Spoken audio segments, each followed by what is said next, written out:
speaker is Dr. Adam Baczko, who's a professor from the Political Science University known as ScincePo here in Paris. He's also a researcher with the National Center for Scientific Research in Paris. And let me try to, oops. Okay.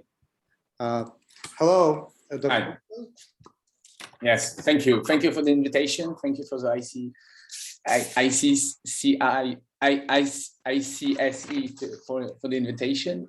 What I'm going to talk today about is based on my decade of research on Taliban administration and Taliban governance, and my latest book, which for the moment is only available in French on Taliban courts, but I'm currently working on translation, so it should be available in English, I hope, next year. My starting point here is to say that the Taliban won by outgoverning the Kabul's regime and the way we sponsored it during the last 2 decades. I think it's important here to stress that the situation we're facing is not a lack of will of the Western countries in the last 2 decades, but a military and political defeat.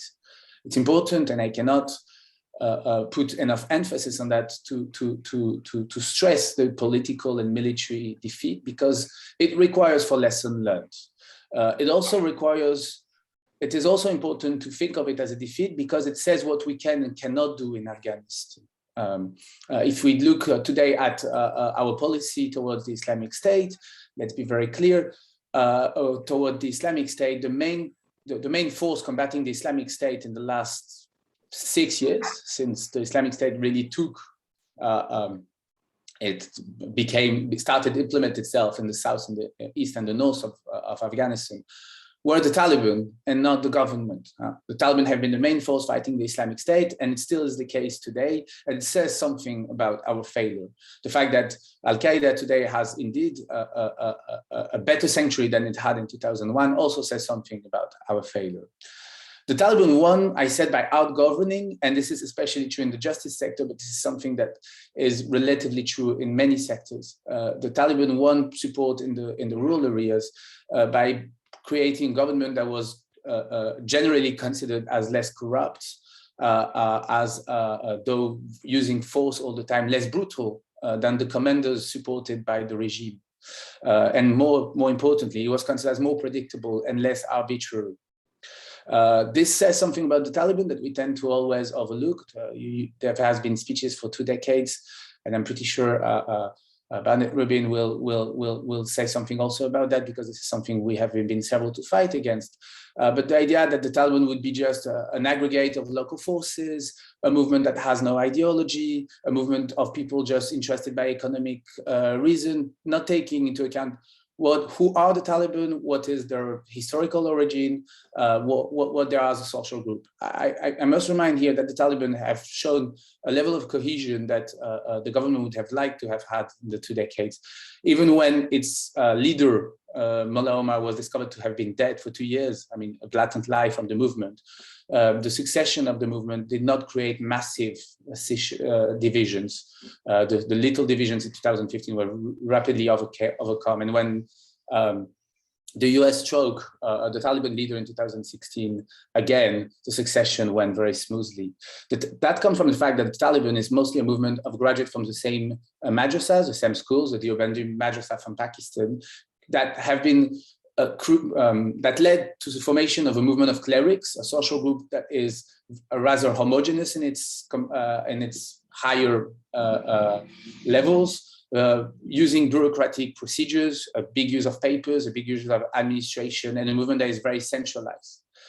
They have managed to present themselves as embodying the state in most of the countryside, and they'll still play that game when they present themselves as continuators of the 1964 constitution in Afghanistan, when they use this constitution to their liking, keeping some articles and taking some away to rebuild their institutions. My second point here is that the Taliban have enough resources to survive. A policy of isolation will not work in Afghanistan. It might radicalize the Taliban, it might push them more in the hand of other regional powers, but it will surely not lead to the fall of the Taliban for the very simple reason that they have enough resources to survive. The budget has been announced to be cut by 5. In practice, it means that the Taliban will be able to provide maybe half or 1/3 of the services that the previous government was providing, because the administration itself is not corrupt. Where those resources come from is not drugs, contrary to what people tend to speak about all the time, but simply customs. Most of the customs were disappearing in the previous regime in corruption. If the Taliban managed to have a serious control over custom, they will have enough resources to survive with no difficulty, in the same way as the 1990s. And when I say no difficulty, I mean for them and not for the Afghan society. No difficulty in the sense that they will be able to rebuild their administration, to reconstruct their diminished civil service. And that will be at the cost of the Afghan society that has suffered in the last decade of very important impoverishment. I mean, we went from 50% of the population under the poverty line in 2001 to 95% of the population under the poverty line today. And that was before the takeover of the Taliban. This is not something the Taliban have created. This is something the Taliban have to face. Afghanistan is today facing the biggest humanitarian crisis it had in the last 4 decades of war because of several successive years of drought, and hunger is becoming a reality today in Afghanistan. So a diminished civil service and a diminished provision of public services by the Taliban means in practice that first and foremost, isolation will have effects on the population. It will not prevent the Taliban from building up their regime. So my third point here is that the administration that the Taliban are building is more or less efficient according to sectors. Interestingly, in the same way as they managed to rebuild themselves as an insurgency around their courts, they're rebuilding their administration around the justice sector, the police sector, and I had recent discussion with people in Afghanistan. The justice sector is actually rebuilding quite well. When you speak with, when you hear what Taliban judges explain today, or chief prosecutors or heads of Taliban administration in the justice sector, interestingly, they have many problems. They underlie problems like administrators. They have difficulty to find people that are skilled in following procedures, because the Taliban court follows specific type of procedures that are possible for an insurgency, but that are not enough for a state administration.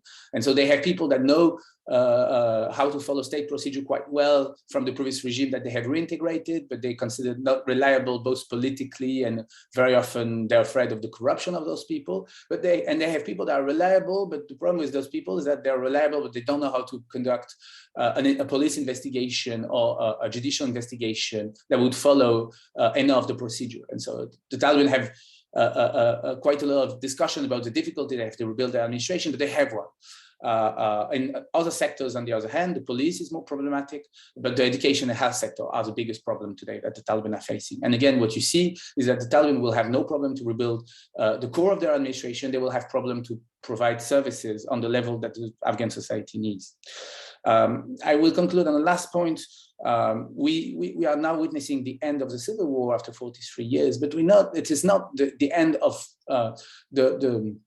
the political struggles that have, of which, in a sense, the civil war itself can be said to be a sort of climax. I mean, the competition that you had between graduates from madrasas and graduates from universities in Afghanistan all along the 20th century, and that the war made bigger, the war made stronger. You can look at the victory of the Taliban today as a victory of the graduate from the madrasa over the graduate of the universities, and that is something you see very well in even on the labor market, in the way the Taliban favor clerics and people that come out of madrasas over people that come out of university. This competition will continue. This social war, let's say, will continue, and the people that have given their life to try to construct a regime in the last 2 decades, the liberals that have been behind the administration of the previous regime, all those liberals that are still either living in Afghanistan or have fled Afghanistan to come to the West or to the neighboring country. They will keep fighting.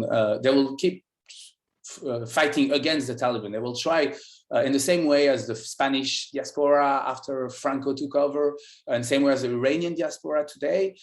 You will have generational fights between two social groups that have incommensurable narratives over what happened. The Islamists accusing liberals of having betrayed the country, the liberal accusing the Islamists of being crazy radicals with no political vision. This incommensurability of narratives will mean that political struggle around Afghanistan will continue with big effects on how Western countries will define their politics. And the ostracization here is also related to the way some milieu of Afghan exile can influence our vision of what's happening in Afghanistan. In a sense here, and I'll conclude on that, it's not very difficult to read what is happening in the Taliban administration today. My biggest astonishment or my biggest difficulty is to read what's happening in the American administration, because I'm afraid it's not complicated to see what's happening in the European one. They're basically waiting for an American position to follow. It's a sad thing to say, but the European politics for the moment over Afghanistan is mostly constrained by its expectation of having an American one. And if I agree that America is going towards isolation, the difficulty is that in practice, it's still cooperating with the Taliban using back channels. We might end up with a situation in which we'll have a public ostracization of the Taliban, which will empower rather terrorist movement in Afghanistan than the reverse. The sad thing is that we still do not have a consistent strategy from the West that would allow the West to exert the pressure it would like to have on Afghanistan. Thank you. Thank you very much. Any questions for Dr. Baczko? No, well, I have a question, if I may, if nobody else have. Dr. Baczko, could you tell? You talked about the cohesion of the Taliban, and I, for example, keep reading about the a certain conflict between, for example, the faction and the Haqqani, and this antagonism times perhaps struggle. Can you comment on that? Can you repeat your question? I didn't hear you well. I don't know if it's my connection or your connection, but I didn't get your words.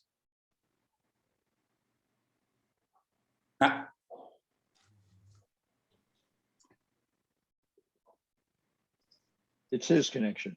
Yeah, okay. Obviously.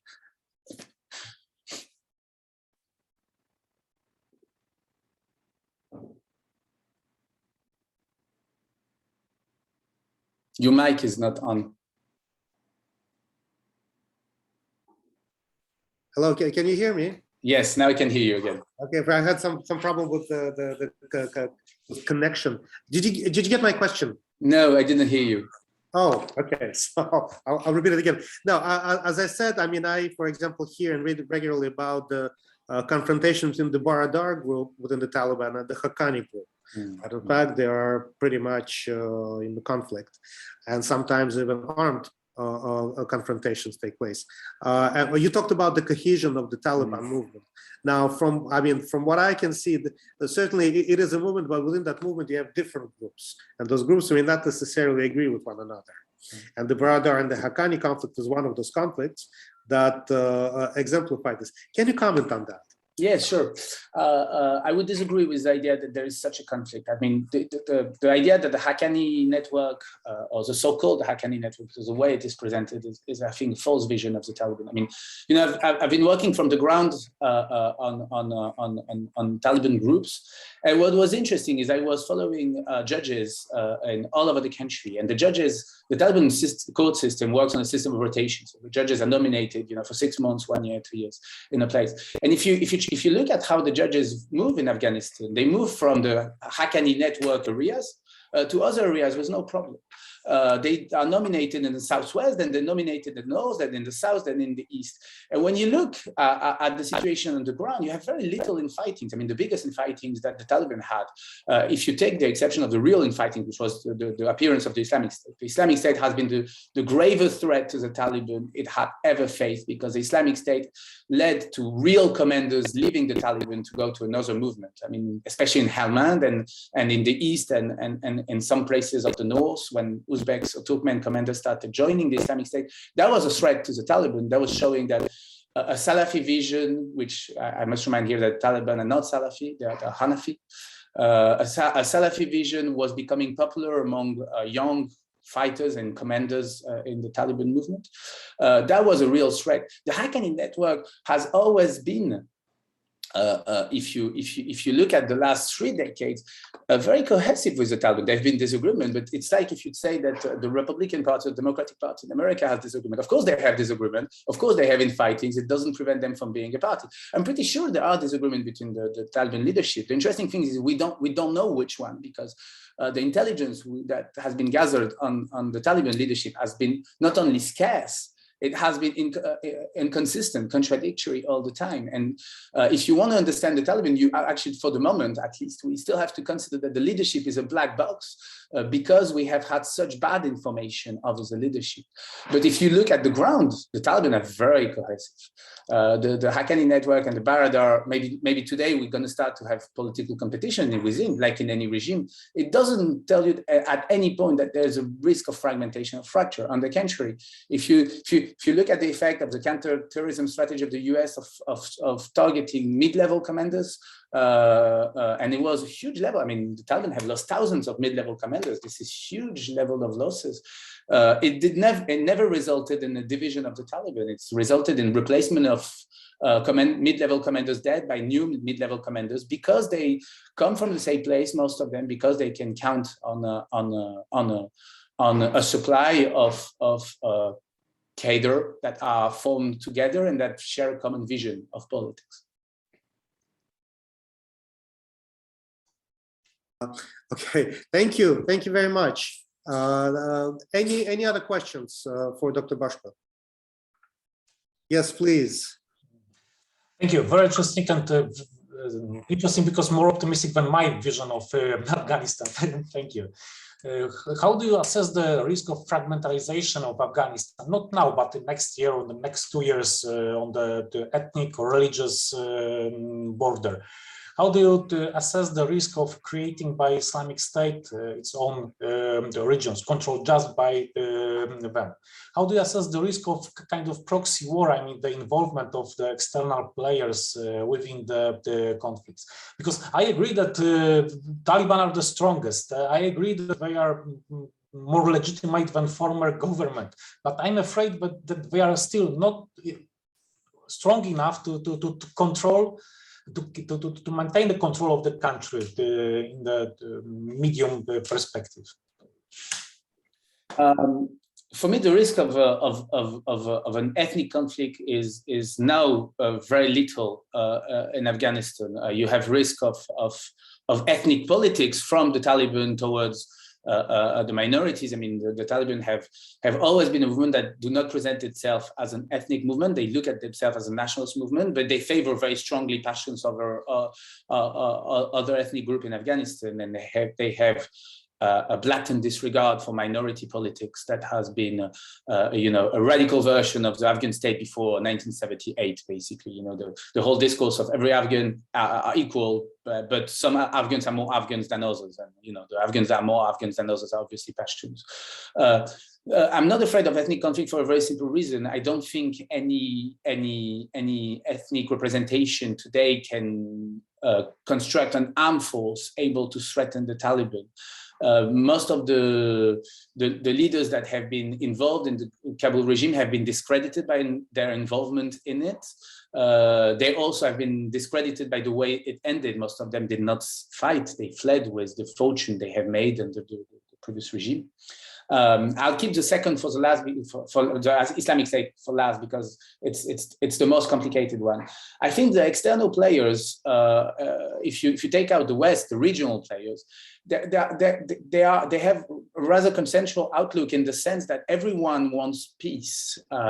Iran and Russia did not want the Taliban to gain power, but they deal with a situation in which, in practice, it has been years since the Taliban have been controlling the border in practice, and it has been years since the Taliban have been the main way to fight the Islamic State in the West for Iran and the North for Russia, which means that China, Russia, Iran, and Pakistan have very common interests. India has obviously is probably the outlier or the outsider here, but even India seems to be ready to speak to the Taliban if. And not to revive a conflict that has destabilized the region for decades.